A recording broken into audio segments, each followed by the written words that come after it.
Welcome back to our championship series episode of the Cycle podcast. I'm joined by Caleb Williams, not the football player. This one's a baseball player. Caleb, how are you doing today? I'm good, John. How we doing? Fantastic. I'm ready to talk a little NL and ALCS. Of course, we are a bit behind. We were going to record earlier in the weekend before Blue Jays Mariners kicked off, but you had family in town. My son got a concussion, so I was at the doctor with him last night. He's fine. With that, we're going to roll in going into the end of game 2 here between Blue Jays and Mariners, where the Mariners are crushing the Blue Jays. We'll start with that in just a moment. Like we just stated, we are through game 2 of the American League Championship Series, and the Mariners are up 2-0 in what has been thus far a convincing, guess the right word would be, walloping of Toronto. Game 1, Bryce Miller looked outstanding. Game 2, the Mariners bullpen locked it down. 0 earned runs through 2 games so far for the Mariners bullpen. On the flip side, Blue Jays giving up runs in bunches. Game 1, they used 5 relief pitchers, 6 relief pitchers tonight. They're already taxing a bullpen that is notoriously weak against a Mariners lineup that doesn't tend to be a 10 home run type of roster. Huge contributions from Jorge Polanco tonight. We see Julio Rodriguez lighting it up. It's just such a well-balanced team between their bullpen, between their starting pitching, and we maybe haven't even seen the best they have to offer from their starting pitching. So where do the Blue Jays go from here, heading back to Seattle? Vladimir Guerrero Jr. not looking like he did in the divisional series. He's 0 for 7 thus far. Only 1 walk his sole time on base. So, Caleb, that's my question for you. What's next, and how long does this series go at this point? I mean, when you've got the pitching that the Mariners have, they still have George Kirby and Brian Wu left to go. I know Wu's back from the injury. You got to look to Vlad and Springer. Those are the guys that have gotten you through this whole season. Vlad hasn't done anything, and Springer, outside of that first inning home run in game 1, hasn't lit it up. So I think you got to look to those 2 guys, especially if you're missing Bo Bichette for this series again, and you got the two more of the Mariners horses coming at you. So you got to have Vlad. That was your guy in the ALDS. He's on the post game going screaming, "The Yankees lose." You can't be doing that and then just laying a goose egg in the ALCS.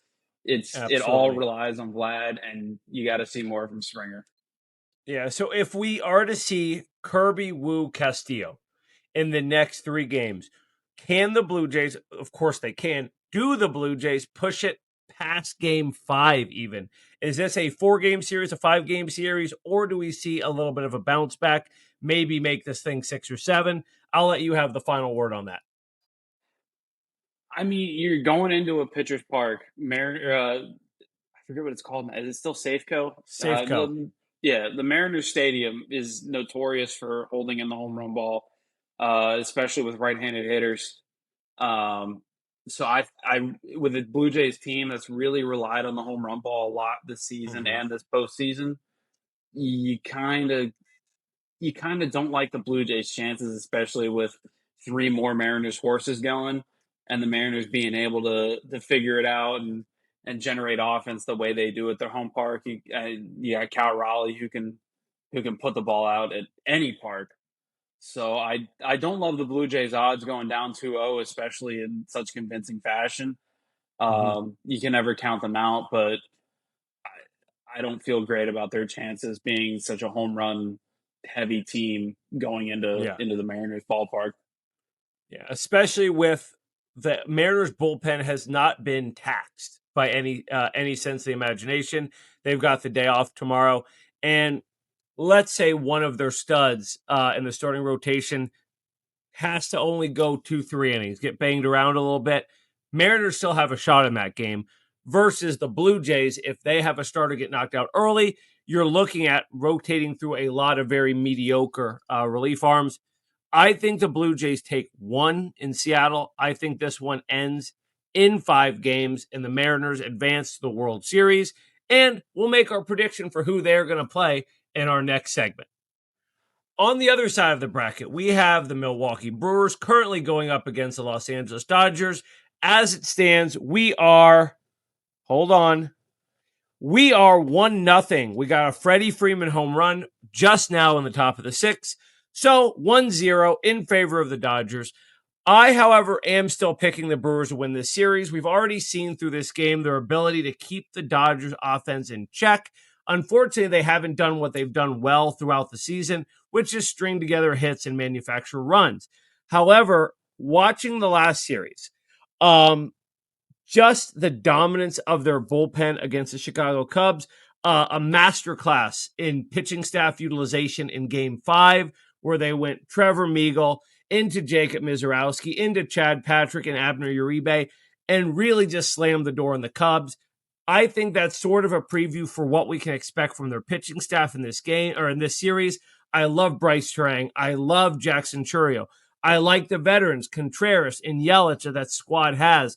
They steal bases better than anybody in the National League. And I think that is how you can get to the Dodgers, especially in the late innings. If they get through Roki Sasaki out of the bullpen, they don't have a ton of guys that strike massive fear in my heart as a baseball fan watching this game, and I'm sure not as someone hitting against them.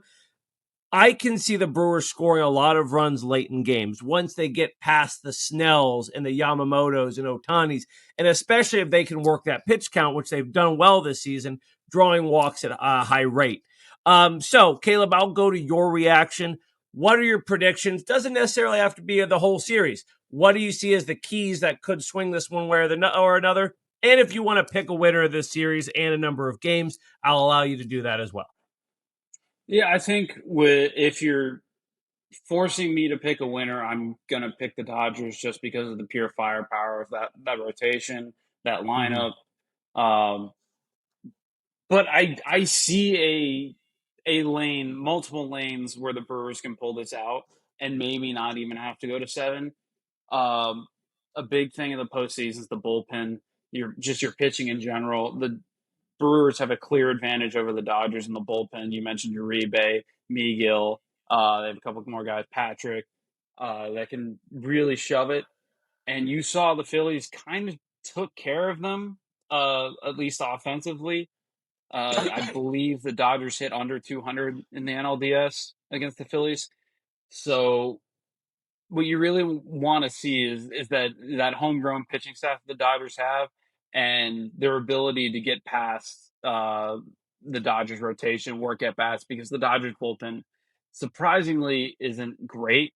Tanner Scott's been a little iffy. Kirby Yates has been great, but outside of those two, you don't really have a ton. I like Blake Trinan, but he's been very shaky lately.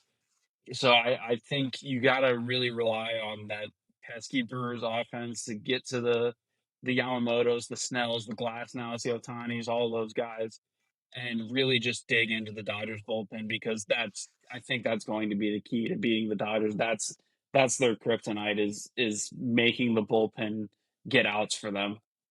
Yeah, and the way they've utilized Roki Sasaki in the bullpen has been impressive. He had a bounce back from an injury earlier in the year. Many people saying maybe the spotlight in that starting rotation was too bright, but he's shown the ability to get key outs as a reliever. Now, if you're relying on him every single game to get key outs and key innings, I still don't like that, but I think it does give him a bit of a boost versus the bullpen they had throughout the regular season.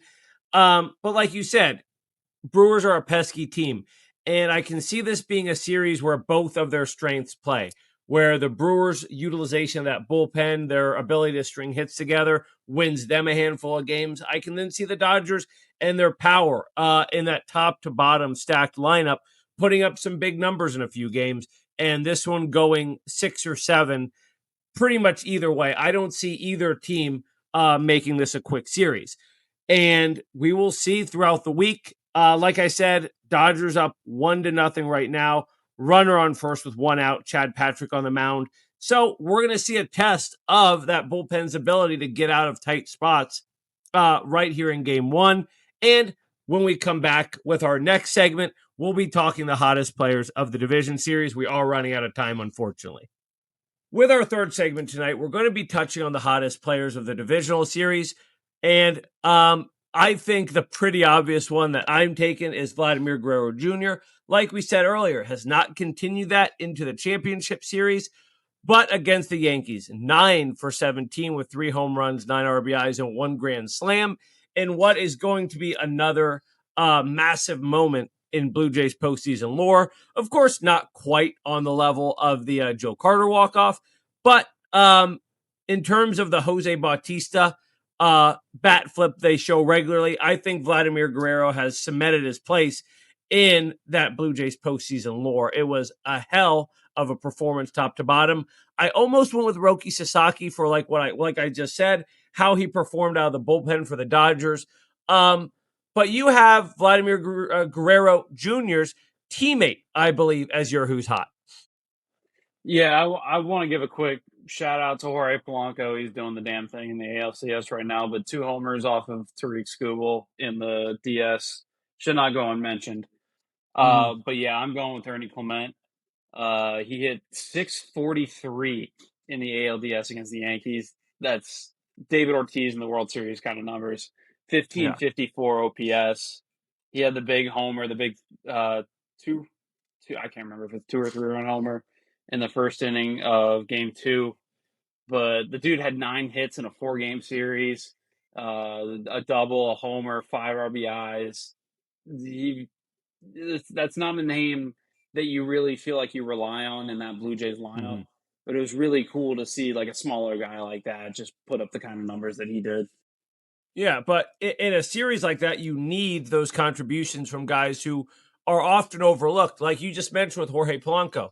In a Mariners lineup that has Cal Raleigh, Julio Rodriguez, and Randy Arozarena, guys like Polanco stepping up and putting up numbers is massive. He had another home run tonight in this blowout win. So his sort of legend as a playoff performer continues to grow.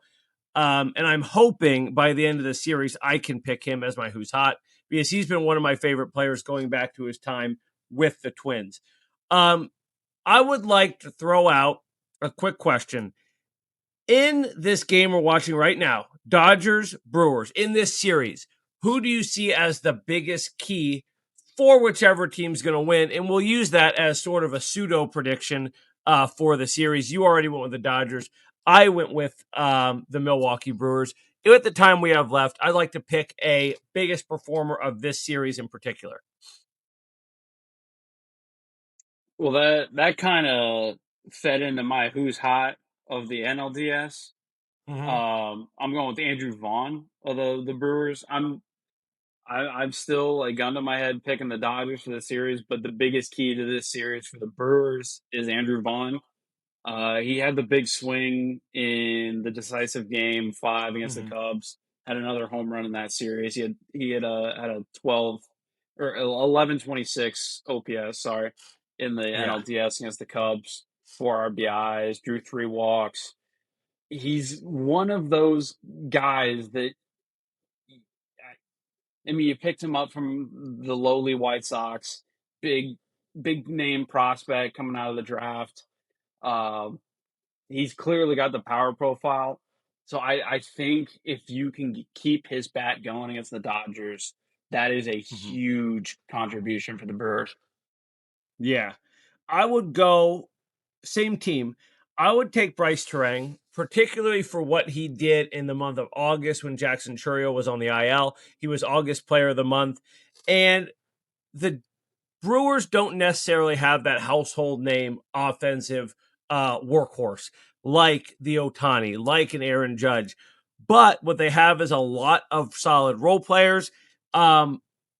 If one of their bigger names, the Chourio, Yelich, Contreras, are to step up, I think Bryce Terang is that next guy that could turn this series if the Brewers are able to get offense in those decisive moments. It has to be him. It has to be someone like Andrew Vaughn, especially when you're competing with a roster that has Freddie Freeman, Mookie Betts, Shohei Ohtani, and a whole stable of other big bats. We'll check back with that on next week's show We will see who's hot and if either of our predictions landed on that segment. Our final segment today is going to be touching on potential World Series matchups, and I have a thought that I want to elaborate on when it comes to looking at the 4 teams remaining. You have really only the Dodgers in terms of big market teams. Obviously, Toronto has that entire Canadian market, but even that as a whole isn't going to match up to a New York, an LA, a Detroit, a Chicago in terms of television markets. Obviously, last year's World Series between the New York Yankees and the Dodgers is a dream come true for ratings. You have the 2 biggest teams, you have the 2 biggest names in the sport going head to head. This year, however, we have the potential for a Brewers Mariners, a Toronto Brewers. Obviously, the television networks want LA to be in there. And I think there's a difference between what the hardcore baseball fans want to see and what your casual viewer wants to see. Your casual viewer wants it to be the Dodgers in one way or another, regardless of who they're playing on the other side. Guys like you and me, I would suspect you also want to see Brewers Mariners. Am I correct in that? You are. Yeah. So if you are watching, if you're someone who maybe is only tuning into baseball podcasts, maybe just now tuning into the playoffs, I'm going to let Caleb pitch his case for why a Brewers Mariners matchup could be the best possible outcome of the 4 teams remaining. Caleb, I'll turn it over to you. Yeah, I like that matchup just because a good amount of the viewers of this World Series probably, I mean, I know they haven't seen the Mariners in the World Series, and the last time the Brewers were in the World Series was 1982. So I think that a fair amount of even casual, diehard, whatever viewers have never seen either of these teams in the postseason or in the World Series. Sorry. So I think that combined with it's 2 homegrown teams that don't spend a lot of money, it's a lot of fun to watch. Those underdog teams you like to root for, the Cal Raleighs, the Jackson Churios, the guys that aren't marketed as hard as the Judges and the Otanis. It'll be really cool to see those kinds of guys on the national stage. That Mariners pitching rotation on a national stage, the Brewers bullpen, all of their pitching development, their player development that has gone on, they've been building for the last few years. I think it'll be an entertaining matchup. I mean, any of these 4 teams combined will be an entertaining matchup just because of the storylines behind all 4 of them. I mean, 3 teams that haven't won a World Series in this century, and then the team going for back to back. But I think seeing those low payroll teams that develop, that draft, and build on their guys, their home talent, is a lot more fun to watch and intriguing to watch for the viewer that's really tuned in to the day to day go abouts of the MLB season. Yeah, and I mean, anytime I look at a World Series matchup, if I'm putting on my analyst hat, I'm trying to figure out where does the juice come from in this matchup. And the Mariners are bringing in Cal Raleigh, MVP candidate. People have fallen in love with the catcher, the big dumper who hits home runs like crazy. Many people may still remember Randy Arozarena from the Rays during their run to the World Series and how important he was and what a show he put on. We could see that again.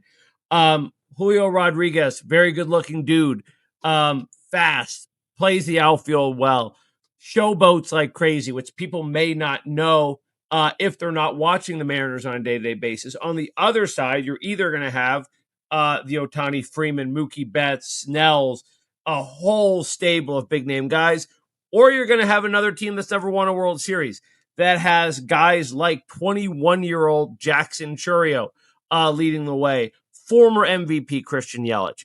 There is just so much going on, and I urge anybody who's just starting to tune in to stay locked in. You could find your new favorite player. You could find a new favorite team if you're just starting to get into the MLB, because this season has been a lot of fun, and these teams that are left are a big reason why. Obviously, I've had my Cal Raleigh homer tracker on the wall all year.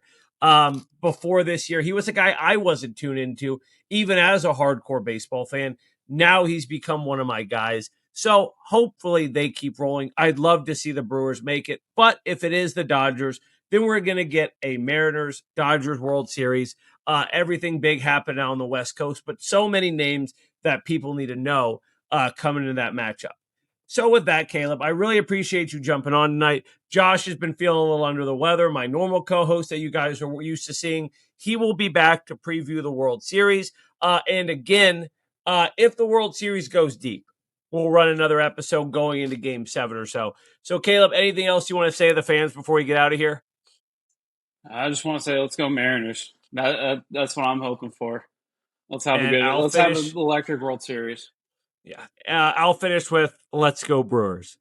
We'll see you next time, guys. Make sure to subscribe. Make sure to leave a comment with your predictions for the World Series. We'll see you next time.